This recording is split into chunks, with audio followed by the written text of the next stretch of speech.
Hello everyone, welcome back to our channel learn part. मैं हूं निधि और आज हम पढ़ने वाले हैं क्लास 5 का हिंदी का पार्ट 1 राग की रस्सी। तो बच्चों, राग की रस्सी एक तिब्बत की लोक कथा है। लोक कथा वो कहानियां होती हैं जो कि सैकड़ों वर्षों से चली आ रही हैं और जनरेशन टू जनरेशन इन्हें हम सुनाते आ रहे हैं, उन्हें हम लोक कथा कहते हैं। तो कहानी को शुरू करते हैं। लोनपो गार तिब्बत के 32वें राजा सोनक वसैन गांपो के मंत्री थे। तो राजा सोनक वसैन गांपो थे, उनके मंत्री थे जिनका नाम था लोनपो गार। तो वो तिब्बत के 32 राजा जो थे उनके मंत्री थे। अब बच्चों, मंत्री क्या होता है?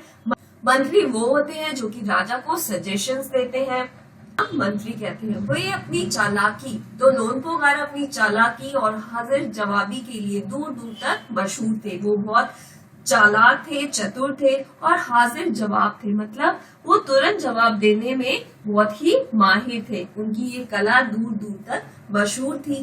कोई उनके सामने टिकता ना था।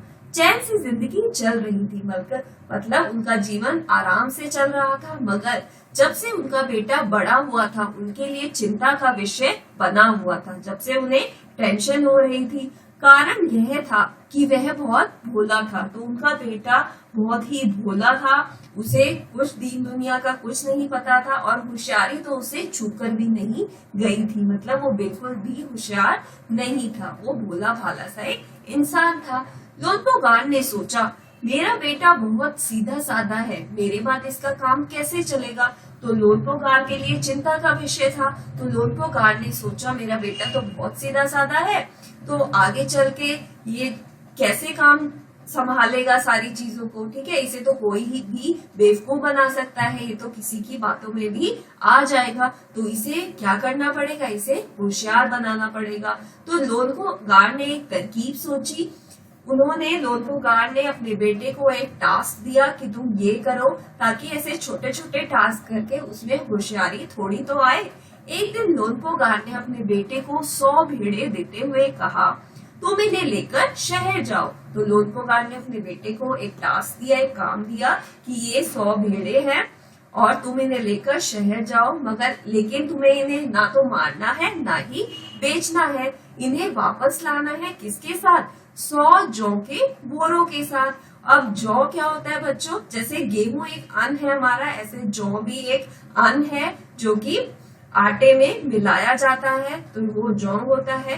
100 जौ के बोरों के साथ। बोरे होते हैं, जूट के बैग्स होते हैं जिन्हें बोरे कहते हैं, ताकि उसमें चीजें रखी जाती हैं ताकि चीजें हमारी खराब ना हो, लंबे समय तक चले, वरना मैं तुम्हें घर में घुसने नहीं दूंगा। तो लोनपो गार ने अपने बेटे से कहा, अगर तुम वापस 100 जौ के बोरे लेकर नहीं आए, जब तक मैं तुम्हें घर में नहीं घुसने दूंगा। इसके बाद उन्होंने बेटे को शहर की तरफ रवाना किया। लोनपो गार का बेटा शहर पहुंच गया, मगर इतने बोरे जौ खरीदने के लिए उसके पास रुपए ही कहाँ थे? तो जौ के बोरे कैसे आएंगे? उसके लिए तो उसके पास पैसे चाहिए, लेकिन पैसे तो उसके पास नहीं थे। वह इस समस्या पर सोचने विचारने के लिए सड़क किनारे बैठ गया। तो वो सोचने विचारने लग गया कि ये पैसे मैं कैसे लाऊं, मगर कोई हल उसकी समझ में नहीं आ रहा था। तो उसको इसका कोई सॉल्यूशन नहीं मिल रहा था। वह बहुत दुखी था। तभी एक लड़की उसके सामने आ खड़ी हुई। क्या बात है, तुम इतने दुखी क्यों हो? तो उस लड़की ने लोनपो गार के बेटे से पूछा कि तुम इतने दुखी क्यों हो? लोनपो गार के बेटे ने अपना हाल कह सुनाया। तो लोनपो गार के बेटे ने अपनी सारी बात बताई कि मेरे पिता ने मुझे यहाँ शहर भेजा है और मुझे क्या करना है? 100 जौ के बोरे ले जाने हैं। इसमें इतना दुखी होने की कोई बात नहीं, मैं इसका हल निकाल देती हूँ। तो लड़की ने कहा, तुम इतने परेशान मत हो, मैं इसका हल निकाल दूंगी, सॉल्यूशन कर दूंगी। इतना कहकर लड़की ने भेड़ों के बाल उतारे। तो लड़की ने क्या करा? फटाफट भेड़ के बाल उतार दिए और उन्हें बाजार में बेच दिया। बेचकर बालों को उनसे पैसे मिल गए। तो जो रुपए मिले उनसे जौ के 100 बोरे खरीद कर उसे घर वापस भेज दिया। लोनपोगार के बेटे को लगा कि उसके पिता बहुत खुश होंगे। तो लोनपोगार का बेटा तो सोच रहा था कि उसके पिता बहुत खुश होंगे कि जो उन्होंने मुझे टास्क दिया था, जो दिया था वो मैंने कंप्लीट कर दिया। मगर उसकी आप बीती पर उन्होंने ध्यान नहीं दिया। आप बीती मतलब जो उसका अनुभव था। तो लोनपोगार के बेटे का जो अनुभव था, लोनपोगार ने उस पर बिल्कुल ध्यान नहीं दिया। वे उठकर कमरे से बाहर चले गए। दूसरे दिन उन्होंने अपने बेटे को बुलाकर कहा, पिछली बार भेड़ों के बाल उतारकर बेचना मुझे जरा भी पसंद नहीं आया। अब तुम दोबारा उन्हीं भेड़ों को लेकर जाओ, उनके साथ जौ के 100 बोरे लेकर ही लौटना। तो लोनपोगार समझ गया था कि ये तो उस लड़की ने किया है, उस लड़की का काम है, उसकी होशियारी है। लेकिन लोनपोगार तो अपने बेटे को होशियार बनाना चाहते थे, अपने बेटे को चालाक बनाना चाहते थे। तो इसीलिए उन्हें ये काम बिल्कुल पसंद नहीं आया और उन्होंने उसे लोनपोगार ने अपने बेटे को दोबारा भेज दिया शहर। एक बार फिर निराश लोनपोगार का बेटा शहर में उसी जगह जा बैठा। तो लोनपोगार का बेटा शहर में जहाँ पहले बैठा था उसी जगह पे आ बैठा। ना जाने क्यों उसे यकीन था कि वह लड़की उसकी मदद के लिए जरूर आएगी। तो उसे पूरा विश्वास था कि वह लड़की उसकी मदद के लिए यहाँ पे फिर से आएगी। और हुआ भी कुछ ऐसा ही, वह लड़की आई। उससे उसने अपनी मुश्किल कह सुनाई। तो लोनपोगार के बेटे ने उस लड़की से अपनी दिक्कत बताई, अपनी मुश्किल बताई। अब तो बिना जौ के 100 बोरों के मेरे पिता मुझे घर में नहीं घुसने देंगे। तो वो लोनपोगार का बेटा बहुत चिंतित था, बहुत परेशान था कि अगर मैं जौ के 100 बोरे लेकर नहीं गया तो मेरे पिता मुझे घर में नहीं घुसने देंगे। लड़की सोचकर बोली, एक तरीका है। उसने भेड़ों के सींग काट लिए, उन्हें बेचकर जो रुपए मिले उनसे 100 बोरे जौ खरीदे। बोरे लोनपोगार के बेटे को सौंपकर लड़की ने उसे घर भेज दिया। अब वापस लोनपोगार का बेटा वापस 100 बोरे लेकर फिर से घर पहुंच गया। भेड़े और जौ के बोरे पिता के हवाले करते हुए लोनपोगार का बेटा खुश था। तो लोनपोगार का बेटा काफी खुश था कि वो भेड़े भी लेके आया है और जौ के बोरे भी लेके आया है। उसने विजयी भाव से सारी कहानी कह सुनाई। विजयी भाव का मतलब उसने जो उसकी जीत की भावना थी, उस भावना से उसने सारी कहानी सुनाई। सुनकर लोनपोगार बोले। तो लोनपोगार को तो समझ में आ रहा था कि ये इस मेरे बेटे का तो काम नहीं है, ये उस लड़की की होशियारी है। तो उस लड़की से कहो। तो लोनपोगार ने कहा, उस लड़की से कहना कि हमें 9 हाथ लंबी राख की रस्सी बनाकर दे। उनके बेटे ने लड़की के पास जाकर पिता का संदेश दोहरा दिया। तो उनके बेटे ने लड़की के पास जाकर जो उसके पिता ने कहा था कि उन्हें 9 हाथ लंबी राख की रस्सी बनाकर देनी है, तो वो उसने संदेश सुना दिया।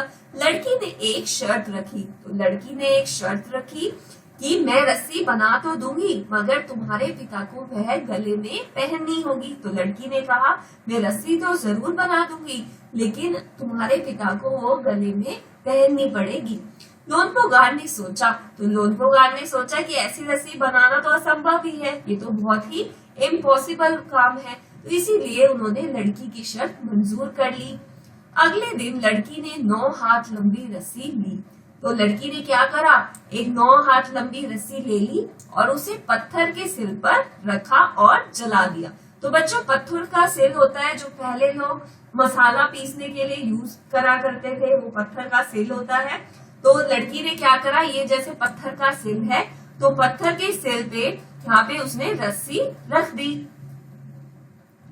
तो जैसे ही उसने रस्सी रखी तो रस्सी रख के उसने उसे जला दिया। तो रस्सी जल गई मगर रस्सी के आकार की राख बच गई।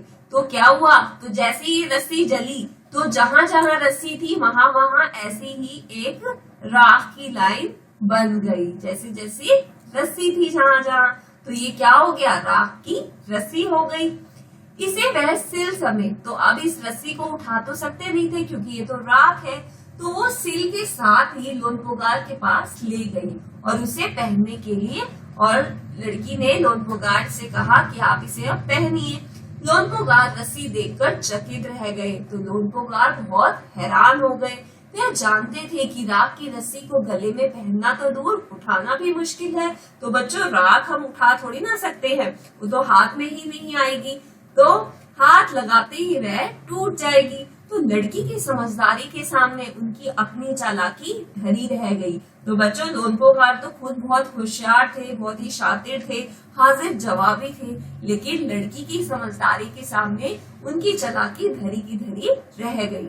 बिना वक्त गवाए लोनपोगार ने अपने बेटे की शादी का प्रस्ताव लड़की के सामने रख दिया।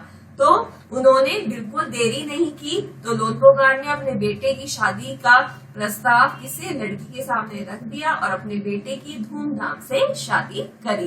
तो लोनपोगार ने सोचा मेरा बेटा तो इतना समझदार नहीं है, लेकिन ये लड़की क्या करेगी, ये लड़की सारी चीज संभाल लेगी, क्योंकि ये बहुत ही होशियार है और मेरा बेटे का भी जीवन अच्छे से व्यतीत हो जाएगा। की छत कहा गया है। तो बच्चों किसी भी लोक कथा को समझने से पहले हमें उस इलाके की जलवायु की, वहाँ का एनवायरमेंट कैसा है, वहाँ का रहन सहन कैसा है, खान पान कैसा है और संस्कृति को समझना ज्यादा उपयोगी है कि हम जिस इलाके की लोक कथा सुनने जा रहे हैं। की रस्सी शीर्षक लोक कथा तिब्बत से संबंधित है, जिसे दुनिया की छत कहा जाता है। अब तिब्बत को दुनिया की छत इसलिए कहा जाता है क्योंकि यह बहुत ऊंचे पठार पर स्थित है। कि एक तो जैसे हम जमीन पे रहते हैं, लेकिन जो तिब्बत है वो जमीन से थोड़ा ऊपर है, तो इसे ये ऊंचा पठार है।